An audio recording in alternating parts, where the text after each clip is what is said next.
The old library stood alone, at the edge of town. A veil of fog hid it, a shroud of mystery. The forest pressed close, twisted branches like skeletal fingers reaching for the library, threatening to swallow it whole. Inside, silence slept.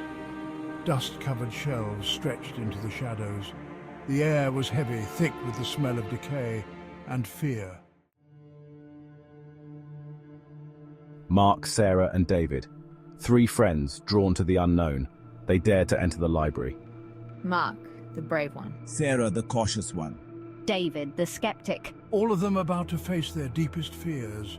The heavy oak door creaked open. A low groan echoed through the silence, a warning or an invitation. They stepped inside. The air grew cold. Their breath appeared as clouds in the dim light. Their hearts pounded. They explored the shadowy aisles, each step filled with a growing unease. Whispers seemed to dance in the darkness, or was it their imagination? Mark found it, an ancient book, bound in leather, its pages brittle and yellowed. He read the title aloud, The Book of Fears. His friends huddled close. Don't, she whispered. Let's just go. But David scoffed. It's just an old book, he said. Don't be scared. Mark laughed, trying to mask his own fear. He opened the book. Its pages were blank. See, he said, nothing to be afraid of. He picked up a quill pen, dipped it in ink, and with a flourish, he wrote his greatest fear. Spiders. The room went cold, the air crackled, the book slammed shut, and in the corner, a shadow moved. Sarah screamed. David stumbled back. Mark stared at the corner. His blood ran cold. A dark figure began to emerge.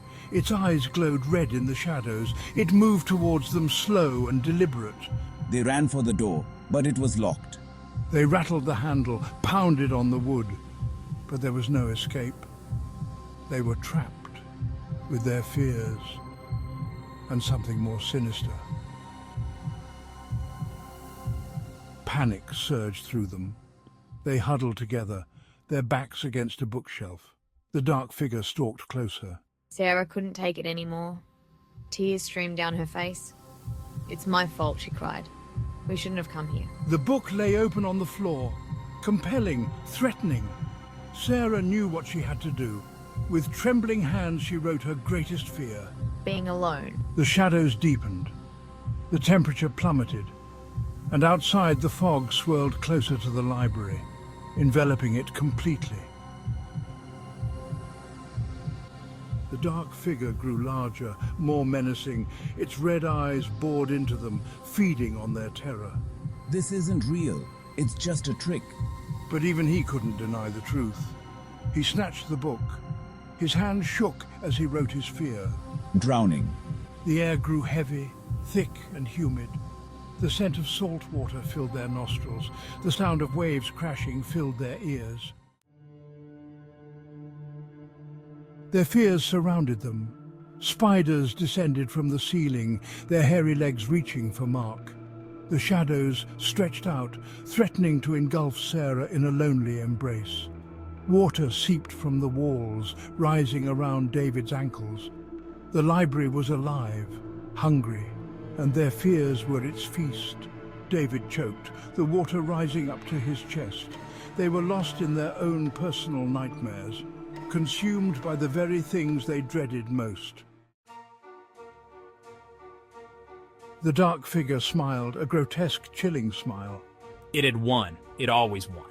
The library held them fast. Its grip was cold and unforgiving. It fed on their fear, growing stronger with every terrified breath. The library had been waiting for them, for anyone foolish enough to enter its domain, to reveal their deepest fears. The screams faded.